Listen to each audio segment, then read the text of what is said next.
কারণ রাস্তার ধুলাবালি সবকিছুই কিন্তু আপনার লাগছে, কারণ ওরকমভাবে প্রোটেকশন ব্যবস্থা কিন্তু আপনার কাছে নাই। গাড়ি নিয়ে যখন চলাফেরা করবেন তখন কিন্তু আপনি খুব সহজেই একটা সিদ্ধান্তে উপনীত হতে পারবেন না। হঠাৎ করে বৃষ্টি বাদল আসলো, সেক্ষেত্রে আপনি অনায়াসেই গাড়িতে বসে থাকতে পারবেন, কোনো রকম ভিজবেন না বা কোনো রকম সমস্যা আপনার হবে না। আসসালামু আলাইকুম রহমতুল্লাহি ওয়া বারাকাতুহু।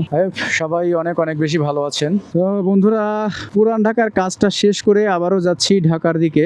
আর পুরান ঢাকায় দেখেন এখনো পর্যন্ত কিন্তু রাস্তায় যে কর্দমাক্ত অবস্থা, সেই অবস্থায় আছে। কর্দমাক্ত অবস্থায় বাইক চালানোটা অনেক বেশি রিস্ক। এর কারণ হলো যে কোনো মুহূর্তে চাকা স্কিড করতে পারে। একটু বাম পাশ দিয়ে যাওয়ার চেষ্টা করি, যদিও বালি আছে এইখানটায়, একটু বালি ছিল, বালির রাস্তা পার করে আবারও সেই ভাঙাচোরা রাস্তার ভিতর দিয়ে ফিরছি আমি ঢাকায়।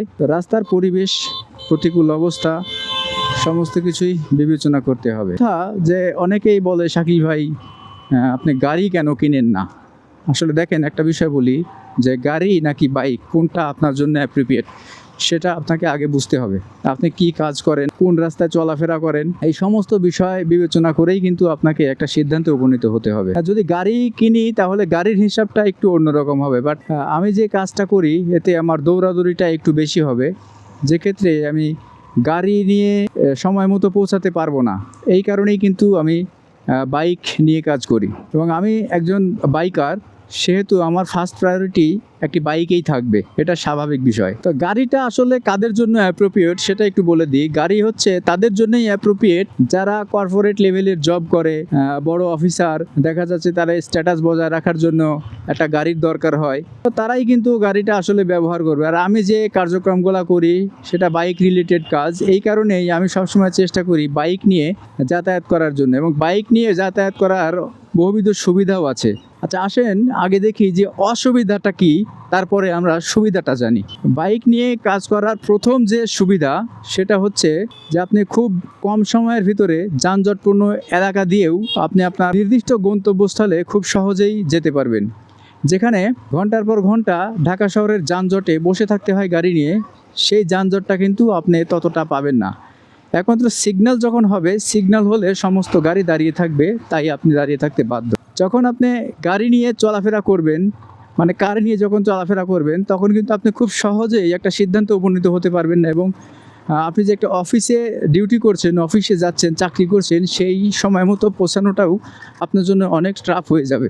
আর যদি সময় মতো পৌঁছাতে চান, সেক্ষেত্রে আপনাকে একটু আর্লি বের হতে হবে। ধরুন আপনার অফিস 10টায়, এখন আপনি থাকেন মিরপুরে, আপনি যাবেন পুরান ঢাকাতে, সেই ক্ষেত্রে আপনাকে মিনিমাম 2 থেকে আড়াই ঘন্টা সময় অবশ্যই হাতে করে নিয়ে থাকতে হবে, কারণ যানজটের কারণে আপনাকে বসে থাকতে হবে, এটা লিখিতভাবে গ্যারান্টি। এবং সেই একই অফিসে যদি আমি জব করি, তাহলে আমি বাইক নিয়ে গেলে আমাকে 1 ঘন্টা আগে বের হতে হবে, তো 1.5 ঘন্টা সময় কিন্তু বাড়ি থেকে বের হওয়ার জন্যই বেশি পাচ্ছেন। নাম্বার 2 যে সুবিধাটা পাবেন আপনি, যে 1 লিটার তেল দিয়েই আপনি কিন্তু অনায়াসে 40 কিলো 50 কিলো রাস্তা যাতায়াত করতে পারবেন। সেটা যত যানজটই হোক, 40-এর নিচে অ্যাবজেট ভার্সন 2-তে আপনার কখনো আসবে না, যত বড় যানজটই হোক না কেন। সেই যানজটে এবং গাড়িটা স্টার্ট করে রাখলে আপনার গাড়িতে যে খরচটা হবে, মিনিমাম 5 থেকে 8 লিটার তেল যাবে, সর্বনিম্ন 5 লিটার তেল আপনাকে গুনতেই হবে। সেটা অবশ্য গাড়ির উপরে নির্ভর করে যে আপনি কী গাড়ি চালাচ্ছেন, কত সিসির গাড়ি চালাচ্ছেন, এরকম একটা বিষয় নির্ভর করবে। নাম্বার 3 হলো সময়। সেটা তো প্রথমেই বলে গেলাম যে সময়ের অপচয়টা আপনার কম হবে, আপনি যত জামই থাকুক একটু সাইড সুইট দিয়ে বের হয়ে যেতে পারবেন, এই কারণে আপনার সময়টা অনেক কম লাগবে। এই হলো মোটামুটি সুবিধা। এখন অসুবিধাটা হচ্ছে যে আপনি যখন গাড়ি নিয়ে যাবেন, হঠাৎ করে বৃষ্টি বাদল আসলো, সেক্ষেত্রে আপনি অনায়াসেই গাড়িতে বসে থাকতে পারবেন, কোনো রকম ভিজবেন না বা কোনো রকম সমস্যা আপনার হবে না, শারীরিক কোনো প্রবলেম হবে না। এছাড়া আপনার যদি প্রচণ্ড পরিমাণে রোদ হয় এবং ধুলাবালিযুক্ত রাস্তা হয়, সেক্ষেত্রে আপনার যে রোদে যে পোড়ার একটা চান্স, সেই পোড়ার চান্সটা কিন্তু গাড়িতে থাকবে না, বাইকে এটা থাকবে, এটা মেনে নিতেই হবে। প্রত্যেকটা জিনিসেরই কিছু সুবিধা এবং অসুবিধা তো অবশ্যই আছে, তাই না? এই সুবিধা এবং অসুবিধা নিয়েই কিন্তু আমরা সব কিছু করে থাকি। আর শহরের বুকে চলতে গেলে আপনাকে বাইকের বিকল্প আমার মনে হয় না যে কিছু হবে।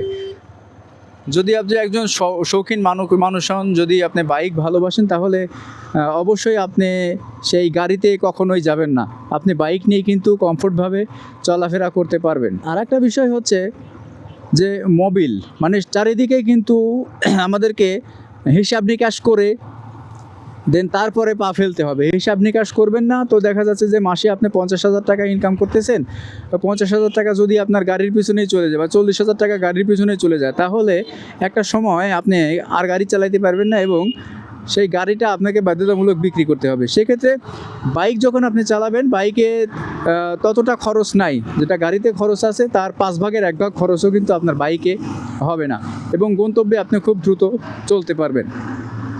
আর একটা কথা হচ্ছে যে আপনার যদি ফ্যামিলি পার্সন বেশি হয়ে থাকে সেক্ষেত্রে আপনি গাড়ি ব্যবহার করবেন। আর ফ্যামিলি পার্সন কম হলে একা রাইড করছেন বা ফ্যামিলি একটা বাচ্চা বা আপনার পরিবার নিয়ে যাচ্ছেন, তখন কিন্তু আপনি খুব সহজে বাইকে যাতায়াত করতে পারবেন। এতে করে বাইকে গেলে পরে আপনার যে জামা কাপড় সেটা একটু নোংরা হতেই পারে, এটা হবে স্বাভাবিক ব্যাপার, কারণ রাস্তার ধুলাবালি সব কিছুই কিন্তু আপনার লাগছে, কারণ ওরকমভাবে প্রোটেকশন ব্যবস্থা কিন্তু আপনার কাছে নাই। এই কারণে আপনি আপনার যে বাইক, সেই বাইকে গেলে কাপড় চোপড় নোংরার একটু বিষয়টা মাথায় রাখতে হবে এবং নিজেও একটু নোংরা হতে হবে। কারণ এই যে ধুলাবালি, আমি বাইক চালাচ্ছি, ধুলাবালি লাগতেছে, এই ধুলাবালি লাগার জন্য কিন্তু আমাকে একটা কাপড়, আমি এই যে পুরান ঢাকায় যখন আসি ঢাকা থেকে, তখন একটা কাপড় কিন্তু আমি 2বার পরতে পারি না। এই যে এখন যাব গিয়েই কিন্তু এই কাপড়টা ওয়াশ করতে হবে, ওয়াশ করে আয়রন করতে হবে। আর গাড়িতে আসলে দেখা যাচ্ছে যে একটা কাপড় আপনি 2-3 দিন ব্যবহার করতে পারবেন। তো এই ছিল মোটামুটি যে আসলে কারা বাইক ইউজ করবেন এবং কারা গাড়ি ইউজ করবেন, এটার ছোট্ট একটা ভিডিও, এটাকে টিপসও বলতে পারেন, কারণ অনেকে সিদ্ধান্তহীনতায় ভোগেন। আবার অনেকে বলতে পারেন যে শাকিল ভাই আপনার গাড়ি কেনার ক্ষমতা নাই, এই কারণে আপনি কথা বলছেন। এটা আসলে গাড়ি কেনার ক্ষমতা থাকুক বা না থাকুক, এটাই তো বাস্তবতা, তাই না? যে কথাগুলো বললাম এটাই কিন্তু মানে অরিজিনাল বাস্তবতা। এই যে দেখেন যে আমি অটোরিকশার পিছনে যাচ্ছি, আমি চাইলেই কিন্তু সাইড দিয়ে কেটে কুটে বের হয়ে যেতে পারবো, বাট আমি যখন গাড়ি নিয়ে আসবো, কার নিয়ে আসবো, তখন কিন্তু এই সুযোগটা আমার একেবারেই থাকছে না। অবশ্যই আমি শহরের বুকে যারা চলাফেরা করেন তাদের কাছ থেকে আশা করব যে এটা অবশ্যই পজিটিভলি নেবেন, কারণ যারা গাড়ি ইউজ করবে তারা কখনো বাইক চালাবে না। আবার যারা বাইক দিয়ে অভ্যস্ত তারা কিন্তু গাড়িতে খুব সহজে শিফট হবে না, কারণ কস্টিংয়ের একটা ব্যাপার স্যাপার আছে। তো সবাই ভালো থাকবেন, সুস্থ থাকবেন। যদি টিপসটি কাজে লেগে থাকে অবশ্যই, যদি ইউটিউব চ্যানেল থেকে দেখেন চ্যানেলটিকে সাবস্ক্রাইব করে রাখবেন, আর যদি ফেসবুক পেজ থেকে দেখে থাকেন পেজটিকে কাইন্ডলি ফলো করবেন নতুন নতুন ভিডিও পাওয়ার জন্য।